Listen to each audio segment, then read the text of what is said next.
Thank you, Kim. Thank you, Achilles. Thank you, everybody, for being here today. So, the world is too full with people who don't think that their issues are attended by politicians. And the world is too full with people who don't think that their voices are heard or matter. And that is not how it should be. So the IYTT was started in 2019 with three main goals. Trying to contribute to democratization where there are no democracy. Trying to contribute to democracy renewal where there is democracy formally, but not for real. Trying to contribute to empowerment where there are people who don't feel empowered. So the first things, contribute to democratization and democracy renewal, we try to do by inviting young, blazing people, idealists, full of energy, to come up with innovative ideas on how to make society democratic or more democratically functioning.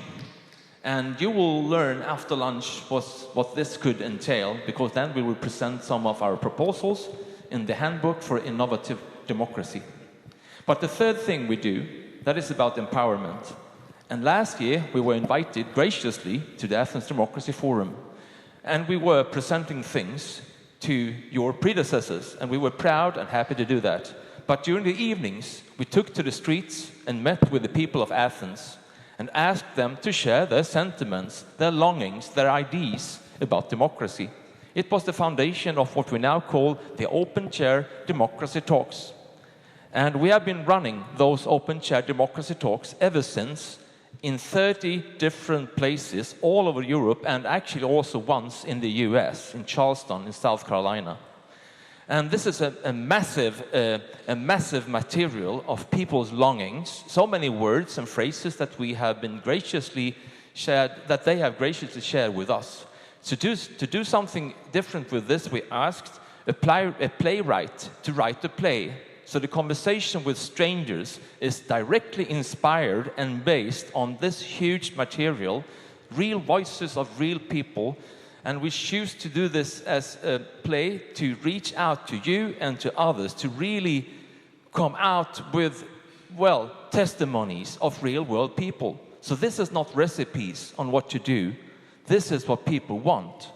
And this will not be a real play today. It will be a staged reading by the three youth fellows that you see here, Elena, Michele, and Larissa. But the dream and the vision for us is that this play manuscript and the film recording of it will be inspiring many young people in schools. Maybe if they see the play manuscript and the film, maybe they themselves will take to the streets, as we do, to give voice to people, to really empower people. So that is the final goal of this. And now what you see now is the map of Europe and a little bit of the US too. There you see the red chairs, which represents where we have been talking to people.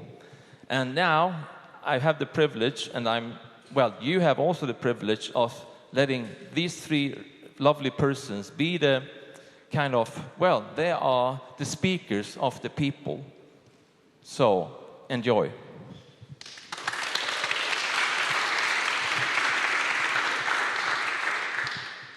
Hello. My name is Elena Vocale.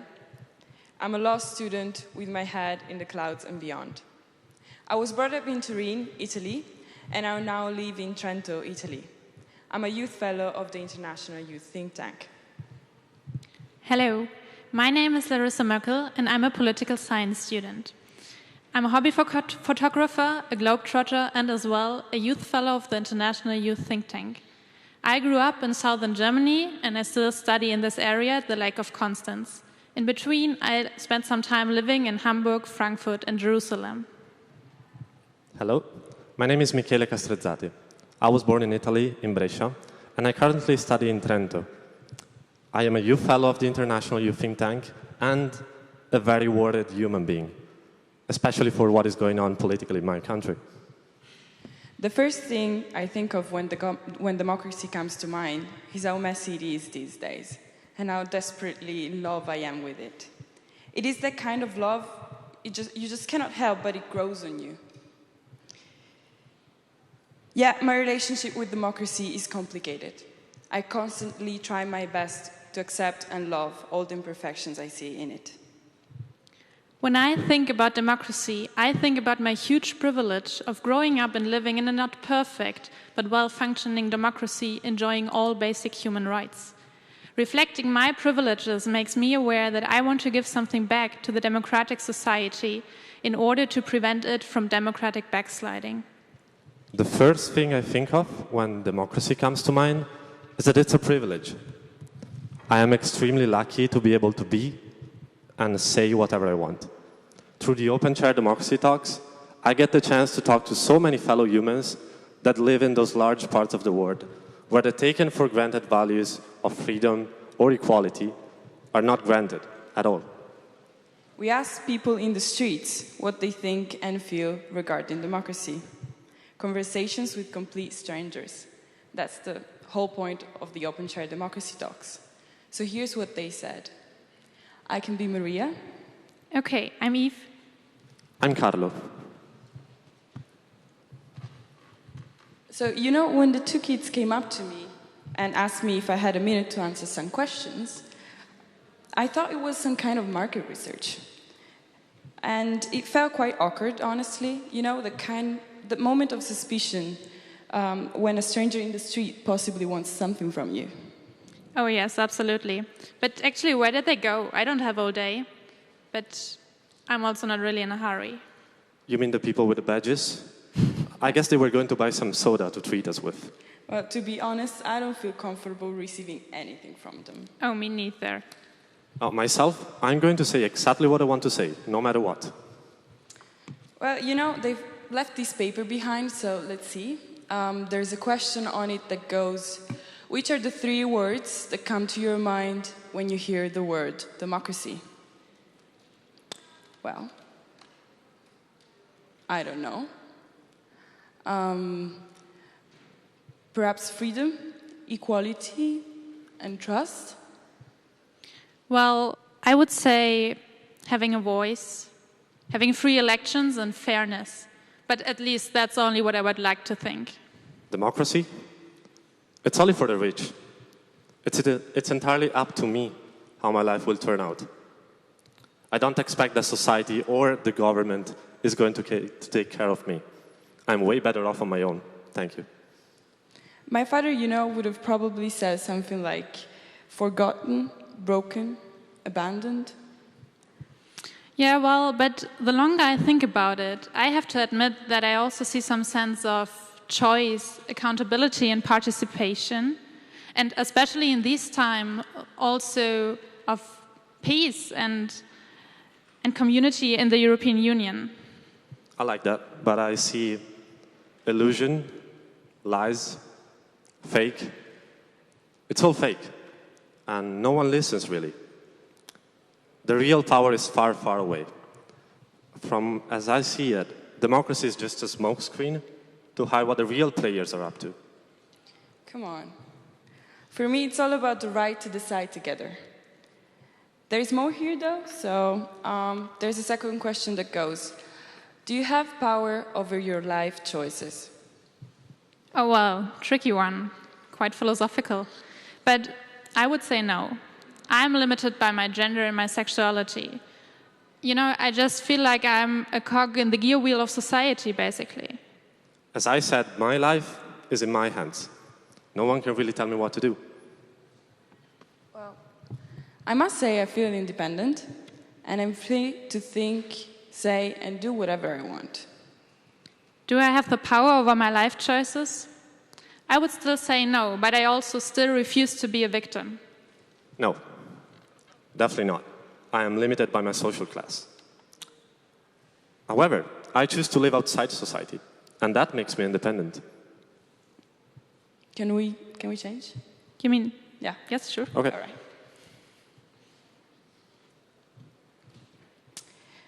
My name is Leila. I'm Rosa. And my name is Habib.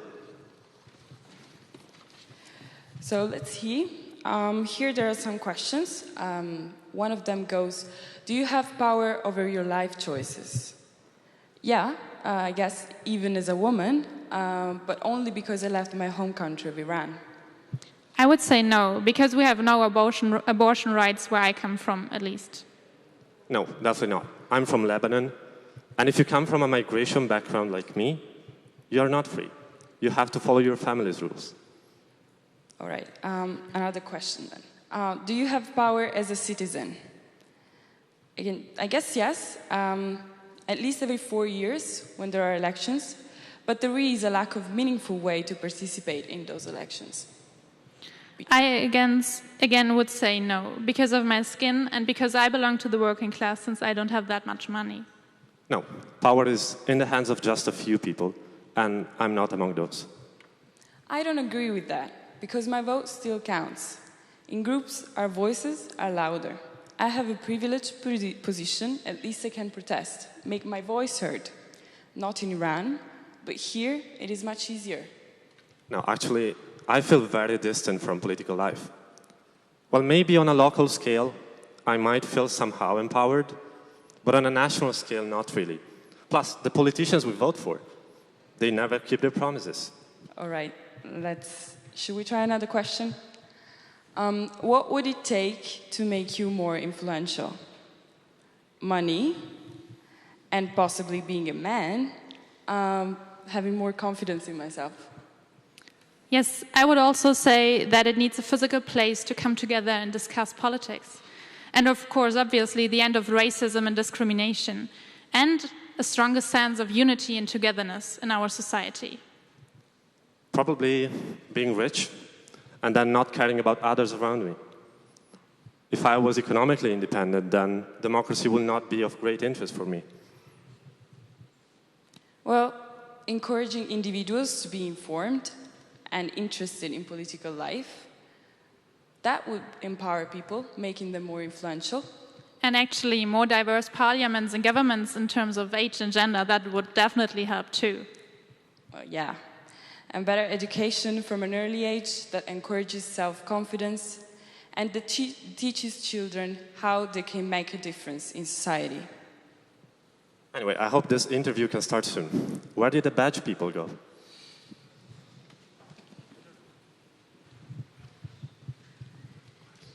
Hello, my name is Michele Castrezzati, and I'm a human being, like you. From the future, I expect the challenge of pursuing my own dreams, while at the same time, trying to look at the world with new eyes, find new solutions, and think outside the box. I will listen to everybody, because that's what democracy is all about, openness. My name is Larissa Möckel, and I'm a political science student. The main thing that I expect from the future is that it will be tough in terms of climate crisis. But thus, I want to contribute to its development in any way I can. And I hope that my academic knowledge and my own values will help me to find and enhance creative ideas and solutions in order to live in and as a democratic society. My name is Elena Vocale, and I'm a law student with my head in the clouds and beyond. The main thing that I expect from democracy is for it to be, for the future, is for it to be full of surprises. And hopefully most of them will be good. Italian elections aside. I am a stubborn optimist, so I expect the future to be prosperous. I look forward to taking concrete steps to contribute to the well-being of our democracies. And for me, one way to do so is to continue to go in the streets with my friends at the International Youth Think Tank and talk to people, make them voice heard all over the world. But as I said, my head is in the clouds and beyond.